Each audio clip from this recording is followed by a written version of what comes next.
Olá, pessoal, eu sou a professora Mônica, tudo bem?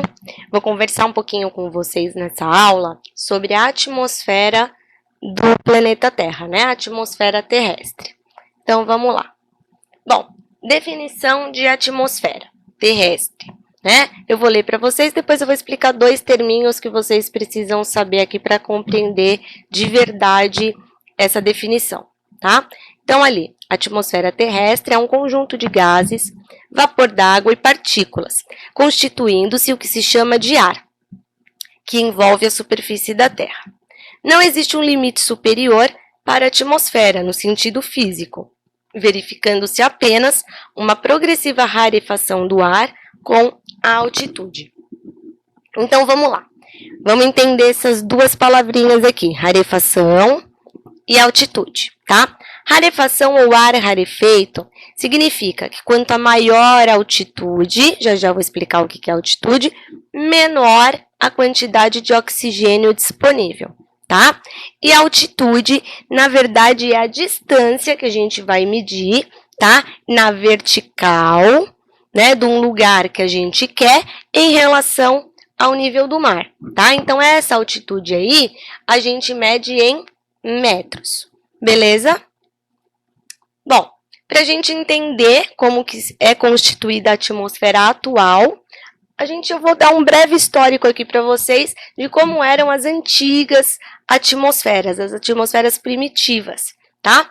Então, a gente acredita, né, segundo estudos, que o nosso planeta tem aproximadamente 4,5 bilhões de anos, né? E aí, nesse primeiro momento, surgiu a primeira atmosfera, tá? Ela era constituída basicamente de gás hélio e gás hidrogênio. E um dado importante é que nem na primeira e nem na segunda atmosfera existiam a camada de ozônio. Já eu falo um pouquinho sobre a camada de ozônio para vocês, tá? A segunda atmosfera, acredita-se que ela se formou mais ou menos 3,5 bilhões de anos depois que o planeta Terra começou, né, a se resfriar e formar a crosta terrestre, tá? Bom, nessa época tinha erupção vulcânica o tempo todo, né? E essas erupções vulcânicas, elas liberavam alguns gases, como nitrogênio, enxofre, gás carbônico, gás metano e também vapor de água, tá? Tinha muito pouco, né? Pouquíssimo oxigênio nessa atmosfera e ela era muito mais densa que a atmosfera que a gente tem hoje, tá? Na segunda atmosfera foi onde começou a aparecer os primeiros organismos mais primitivos, né? Primeiro aqueles que fazem a fotossíntese, né, para poder começar a distribuir a energia para os outros seres vivos. E aí, que eu falei que eu já ia conversar com vocês sobre a camada de ozônio, é o seguinte: para vocês entenderem a importância da camada de ozônio, né? Ela funciona no nosso planeta como se fosse um filtro solar, né? Então, ela segura, ela retém os raios ultravioletas e não deixa com que eles cheguem com tanta intensidade aqui no planeta Terra. Então, lá na primeira e na segunda atmosfera, como não tinha essa camada de ozônio, os organismos eles eram mais adaptados à vida aquática, porque eles não conseguiam, sob intensos raios solares, sobreviver em ambiente terrestre, tá? Então, a água servia ali como se fosse um protetor solar para eles, ok? Bom, agora a nossa atmosfera, né? A terceira e a atual atmosfera. Então, foi aqui que surgiu a camada de ozônio, a gente já sabe qual que é a importância, né? Então, a partir daqui, os organismos conseguiram ir aos pouquinhos, né? Conquistando o ambiente terrestre. E outro dado importante que vocês têm que saber, que é o que prende ou que segura, o que faz com que a atmosfera fique ali ao redor do planeta Terra, é a gravidade ou a força da gravidade, ok? Bom, características da nossa atmosfera atual. A gente tem distribuído vários tipos de gases na atmosfera. A maior parte da atmosfera ela é composta por N2, que é o gás nitrogênio. Então, aqui no gráfico, ó, tudo que está em azul é gás nitrogênio. O que está em vermelho, oxigênio. Então, há aproximadamente 78% de nitrogênio e aproximadamente 21% de oxigênio.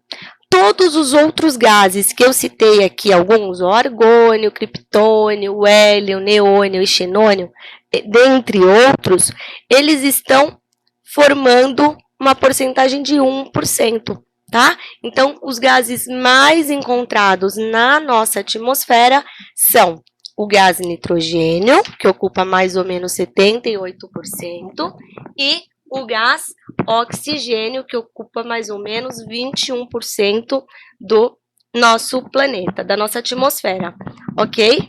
Tá? Desses gases aí, os mais importantes para a nossa vida, né, para que exista vida no planeta Terra, é o nitrogênio, o gás carbônico, né, que auxilia ali no processo de fotossíntese, e o oxigênio no processo de respiração, ok? Bom, pressão atmosférica. O que vem a ser isso? A pressão que é exercida pela atmosfera sobre a superfície. A gente vai entender um pouquinho melhor o que é a atmosfera agora no próximo slide que eu vou explicar para vocês o que é o experimento de Torricelli, tá? Então, eu vou explicar para vocês quem foi Torricelli e o que ele fez no estudo da pressão atmosférica. Então, vamos lá. Eu coloquei um desenho aqui para vocês, tá? Uma imagem para vocês entenderem mais ou menos como funcionou isso, tá? Então, Torricelli, ele foi um físico e um matemático, né? Ele era, inclusive, amigo de Galileu Galilei. Ele realizou ao longo, né, da sua vida várias experiências para tentar nos mostrar ou desenvolver algum aparelho que conseguisse medir a pressão da atmosfera, tá? Então, o que ele fez? Ele usou um tubo graduado de 1 metro, representado aqui, ó, por essa parte da imagem, tá? Fechado numa das pontas. Ele encheu esse tubo de mercúrio, que é um metal líquido, tá? É aquele mesmo que tinha naqueles antigos termômetros, tá? Ele encheu esse tubo de mercúrio. Ele encheu outro recipiente também com mercúrio e virou esse tubo aqui, a parte que estava aberta, dentro de outro recipiente com mercúrio também, certo? E aí, ele começou a observar o que tinha acontecido, né? E depois de um tempo, o nível dessa vasilha aqui, ele não estava mais como antes, né? Então, o nível dessa vasilha, ele não variava mais. E aí, o que Torricelli concluiu? Ele conseguiu entender que quem determinava a pressão atmosférica era a medição desse mercúrio aí, tá? E aí, ele viu que apresentava uma marca de 76 centímetros, ou, como mostra aqui na imagem, 760 milímetros. E aí ele definiu que a pressão atmosférica teria o valor de 760 milímetros de mercúrio, tá? Outra coisa importante que vocês têm que saber aqui é a conclusão que ele teve nesse experimento. Tá? Então, ele concluiu que a pressão atmosférica diminui com a altitude. Então, é mais ou menos assim. Quando eu tenho uma altitude maior, eu tenho uma menor pressão atmosférica. Então, no topo de uma montanha, a altitude é maior e eu tenho uma pressão atmosférica menor. Lá embaixo, na base de uma montanha ou ao nível do mar, eu tenho uma maior pressão atmosférica e uma menor altitude, beleza? Né? Então, quando a gente, por exemplo, desce a serra de São Paulo para a Baixada Santista, a gente consegue, muitas vezes, ouvir um zumbidinho no ouvido, né? E o ouvido fica tampado.